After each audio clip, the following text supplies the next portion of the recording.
was negative 3 x plus 3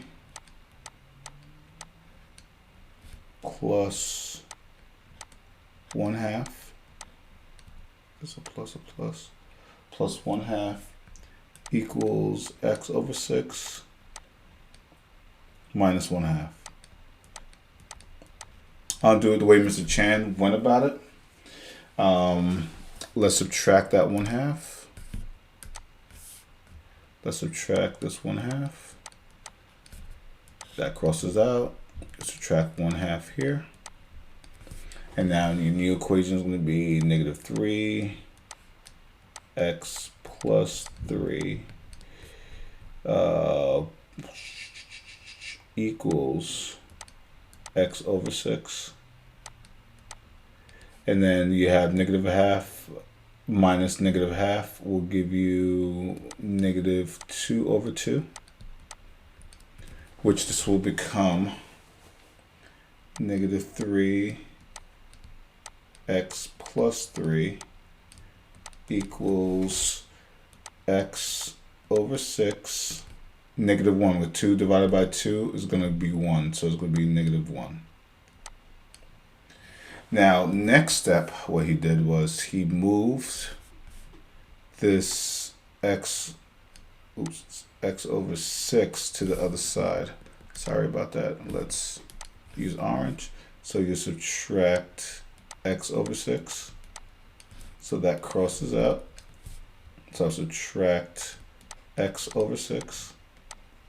So your new equation is going to be negative 3 x plus 3 minus x over 6 equals negative 1. Now this is where it gets a little tricky, because now you got to solve. Now you got to get the common denominators. Now when you're solving fractions, when you're doing this algebraically, you have to get the common denominator. So I know this have an x plus 6, this have a 6, and there's a 1 at the bottom. So this needs a 6, so it's going to be 6x plus 3, and then you multiply that 6 by something, so 6 times 3 will give you that negative 18. And then you subtract, and that 6 is there, and then you have x plus 3. And then it's going to be minus x times that x plus 3. That goes for that fraction. Now, this right here, remember, there's a 1 there, but you need to have a common denominator, so it has to be 6x plus 3, and then the top is going to be that negative 1 there, so it's going to be negative 6x plus 3. Now I'm going to use distributive property to get this all settled. So let's clean this up a little bit.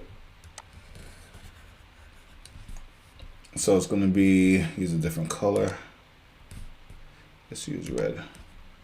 So it's going to be negative 18 over 6x plus 3 minus negative x times negative x. So it's going to be negative x squared, and negative x times negative 3 will be negative 3x.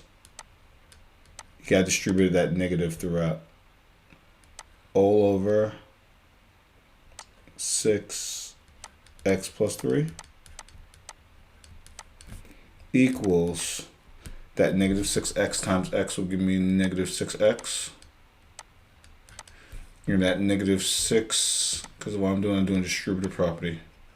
That negative 6 times negative 3 will give me negative 18. All over 6x plus 3.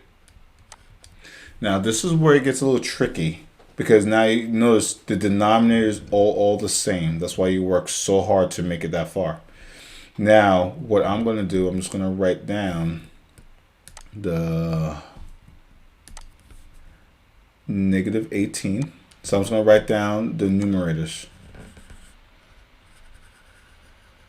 because the denominator is all the same. So I'm allowed to do that. So I have negative 18 minus x squared minus 3x equals negative 6x minus 18. So what I'm going to do here is I'm going to get rid of the 18. So I'm going to add 18. So that crosses out. So I'm going to add 18 here. That crosses out. So my new equation is going to be negative x squared minus 3x equals negative 6x. And then what I'm going to do here, I'm going to move this negative 6x. I'm going to move to that side, set it equal to 0 and factor. This is pretty long. So I'm going to add 6x. So that cancels out. Add 6x. So my new equation is going to be negative x squared. Negative x squared. So this is going to be negative 3x plus 6x will give me positive 3x equals 0. Now this is where it gets a little funky because now you have to remember factoring. So what I'm going to do, I'm going to factor, it looks like a negative x out times x minus 3 equals 0. So if you remember, you set your t-bar. So to make this equation 0, 0, because 0 times anything will give you 0. So x equals 0. Now let's set that negative 3 to equal to 0. So let's x minus 3 equals 0. So I'm going to add 3. That cancels out. Add 3. So x equals 3. So your answer is going to be x equals 0 and 3. That's your answer for that one. And I'm going to do it another way. And this is where I was working with Caitlin. I went about it this way. Only way to get this, you gotta practice. There's no way you could do this once and figure it out. So, all right, I'm gonna stop right there.